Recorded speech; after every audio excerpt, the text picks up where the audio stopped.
মনোহরদীতে বর্বরোচিত হামলার প্রতিবাদে মানববন্ধন।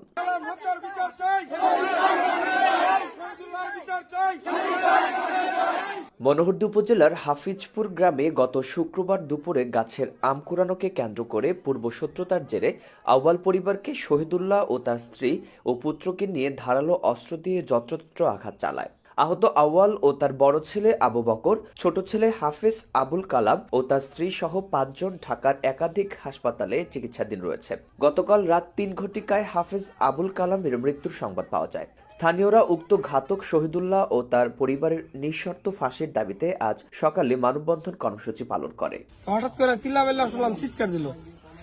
তাৎক্ষণিক আমি স্পটের মধ্যে আসলাম, আসা দেখি 4 জন একবারে মাটিতে শোয়া। একজনকে হাত দিয়ে টান দিয়ে দেখি তার ছাটনি খুলে গেছে। আরেকজনকে মাথার পিছন দিয়ে ধরে, মাথার পিছনে মনে করেন যে একদম ফাটায় মজক বার করে লেছে, কুড়াল দিয়ে কমাইছে মনে হয়। তাৎক্ষণিক সামনে চাই দেখি আরেকটা বলেন যে বমি করে একদম যে রক্ত, হ্যাঁ একদম মজক আউট হয়ে গেছে।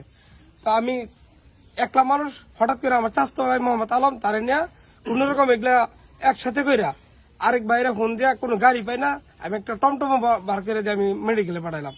জানা যায় উক্ত দুই পরিবারের মধ্যে বহুদিন আগে থেকে জমি নিয়ে বিরোধিতা চলছিল। একাধিক মামলাও রয়েছে দুই পরিবারের।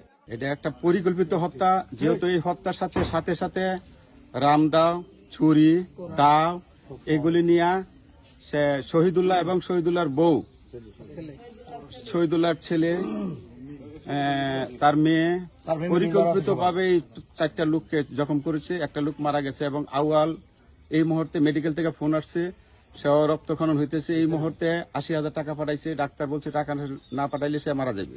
বড় কথা হইল এটা, এই ছেলেটা অত্যন্ত কি বলবো ডেঞ্জারাস, চরম ডেঞ্জারাস। তার আচার আচরণ এত খারাপ যেটা ভাষা প্রকাশ করার মতো না। আমি সব কথা খুলে বলতে পারতেছি না, কারণ আমিও মানসিকভাবে অনেকটাই হয়ে গেছি, আমি মানসিকভাবে ভেঙে গেছি। সে আজকাল 12-13 বছর যাবত এখানে একটা সন্ত্রাসী কার্যক্রম চালাচ্ছে, পুরো সমাজকে সে চিমটি করে পালাইছে।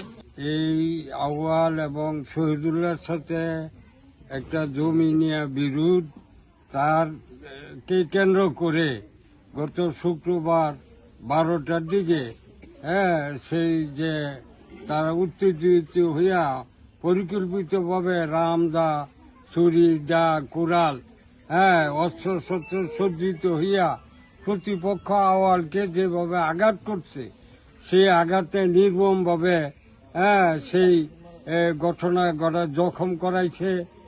তাৎক্ষণিকভাবে তারা বেশ কয়েকজনকে সেই গুরুতরভাবে জখম করছে, যেটা পরবর্তী